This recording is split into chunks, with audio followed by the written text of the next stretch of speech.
இப்போ தப்பாவே பார்த்தாங்க அந்த பொண்ணுங்களை இடுப்பு கட்டுறது. கொஞ்சம் தெளிவாக பேசு, என்ன இருந்துச்சு? தண்ணி வேணுமா? ரொம்ப என்ட்ரி ஆகணும். 9 மணி என்ட்ரி ஆயிருப்போம் 4 பேர். உள்ளே போனப்போ டான்ஸ் ஆடும் போது இந்த பொண்ணு லைட்டாக குடிச்சிருந்தா முதல்ன்ற பொண்ணு. யாரு? ஜானு குடிச்சிருந்தா. நீங்கள் குடிச்சிருந்தீங்களா? உங்கள் வயசு என்ன? 21. பொண்ணுங்களுக்கு வயசு என்ன? 19. 2 பேருக்கும் 19ஆ? 17 வயசுங்கிறாங்க. ஒரு பொண்ணுக்கு 19, ஒரு பொண்ணு 17. சரி, இல்லை பொண்ணு இன்னொரு பையன் எத்தனை வயசு?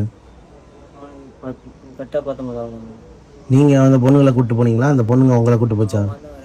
அவங்க ரேப்பிடு போகலான்னு பொண்ணுங்க தான் உங்களை கூப்பிட்டு போச்சுங்களா? எதுக்கு? இல்லை நாங்கள் அங்கே இருந்தோம். அவங்க ரேப்பிடு புக் பண்ணி வந்தாங்க. சரி, ஆனால் பேரா உள்ளே போனீங்களா? பேரா உள்ளே போனால் என்ட்ரி ஃப்ரீயா? சரி, என்ன நடந்துச்சு உள்ள? உள்ளே போய் ட்ரிங்க்ஸ் பண்ணியிருந்தாங்க அவங்க. யார்? 2 பொண்ணுங்களும் ட்ரிங்க்ஸ் பண்ணாங்களா? ஓரமாக உட்காந்துட்டாங்க. அந்த லெக்ஸ் அட்மிட் இருக்காங்கல்ல, அவங்க வந்து உட்காந்துட்டாங்க ஓரமா. இவங்க ஜானூர்ல இருந்தாங்கல்ல, அவங்க வந்து ரொம்ப அவங்க டான்ஸ் ஆடிட்டு பண்ணிட்டாங்க. இப்போ 10 பேர் வந்துருக்காங்க காருக்காரங்க. அவங்க வந்து இடுப்பு எதோ கிள்ளிக்கிறாங்க போல. டான்ஸ் ஆடி இடுப்பு கிள்ளி வாழது கூப்பிடுறாங்க போல. என்கிட்ட சொன்னாங்க. நான் போய் பேசினேன் டான்ஸ் ஆடும் போது. க்ரௌட்லேயே சொன்னேன், இந்த மாதிரி டான்ஸ் ஆடும்போது கொஞ்சம் மூவ் பண்ணி ஆடுங்க, லேடிஸ் ஆடுறாங்களா ஃப்ரீயாக ஆடணும் அப்படின்றதுக்கு நீ யாரை சொல்லிட்டு பிடிச்சி நெக்ஸ்ட் ஒன்று வச்சாங்க. அப்போவே பவுன்ஸ் கிட்ட போய் சொன்னேன், இந்த மாதிரி பண்ணுறாங்கன்ட்டு. நீ வெளியே பார்த்துனாலே இப்போ எதாவது பண்ண மூவ் பண்ணாத அப்படின்ட்டு. சரி சொன்னா. அந்த பிரச்சனை முடிஞ்ச உடனே வேற பசங்களுக்கு சண்டை ஆயிடுச்சாங்க. அவனுக்கும் பசங்களுக்கும் டான்ஸ் ஆடும்போது கை விடுறது, அடிக்கிறது, இந்த மாதிரி பண்ணுறான்னு போயிடுவாங்க.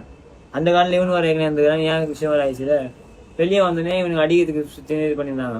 இவன் என்ன பண்ணாரு, காலத்து வெளியே வந்து நம்ம அந்த கோயம்பேடு இந்த ரைட் எடுக்க பிரிட்ஜ் ஏறதுக்கு ஆப்போசிட் அங்கே உள்ள போவோம், விஆர் மால் போகுது. அப்போ கார் நிப்பாட்டினாரு. சரி, நாங்கள் என்ன பண்ணோம், அந்த பொண்ணுங்க பஸ் ஸ்டாண்டில் உள்ளான்னு கிளம்புறோம். அந்த பையன் வண்டி ஓட்டுறான். 2 பேர் நடந்து பொண்ணு உட்காந்து லாஸ்ட்டாக உட்காந்துக்கிறேன். ஒரே பைக்கில் 4 பேர் போனீங்களா? எப்படி? அந்த பையன் வண்டி ஓட்டுறான், 2 பொண்ணு நடுவில் உட்காந்து நான் லாஸ்ட்டாக உட்காந்தேன். ஒரு பைக்கில் இப்போ 4 பேர் போனீங்க? ஜியோ ஸ்கூட்டி. ஸ்கூட்டிலையா? கரெக்டாக அந்த கிராஸ் பண்ணுறோம். அந்த பசங்க கழட்டிக்கு கார் அடிச்சுக்கிறானுங்க. கார் எல்லாம் யார் அடிச்சது? கள்ளத்துக்கு சண்டே லாஸ்ட் சண்டே சொன்ன பார்த்தீங்களா, அவங்க அந்த வெளில அடிச்சிருந்தாங்க போல. காரில் எல்லாம் இருந்துக்கிறாங்க. இவங்க சரி போயிட்டானுங்க. நான் கரெக்டாக அந்த கார் தண்ணி போகிறேன், எங்கே தொத்தின்னு வந்தாங்க காரில். அவங்களாம் நினைச்சுக்கிறாங்க போல, இந்த பொண்ணுனால தான் இவனுக்கு எதாவது பண்ணுறான்னு பொண்ணு நினைச்சுக்கிறாங்க போல.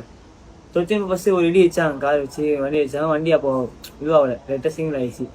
திருப்பி என்ன பண்ணுறோம், ஸ்பீடாக போகிறான், தொத்தின்னு வரான்னு இன்னும் ஸ்பீடாக போய் வந்து பிரேக் நம்ம அப்படியே வைக்கிறோம். திருப்பி வந்து அடிச்சானுங்களா? ஃபர்ஸ்ட் தடவை இடிச்சு கீழே விழுகல, 2வது தடவை இடிச்சு அப்படியே ஏதாவது கீழே விழும். பாட்டிலே ஒரு பொண்ணு இறந்துருச்சா? எப்படி இருந்துச்சு? கல்லா கட்டில மண்டை போய் அடிச்சு விட்டதோட திருப்பி கார் வச்சு ஏத்தனானுங்களா? அடிச்சுட்டு போயிட்டாங்க பாட்டுன்னு. பொண்ணு பறந்து அந்த கல்ல தலை பட்டுச்சா இல்லை கட்டையில பட்டுச்சுன்னு இன்னொரு பொண்ணு இந்த பொண்ணு இப்போ ஹாஸ்பிட்டல். அது இங்கே அதுக்கும் தலையில அடியா?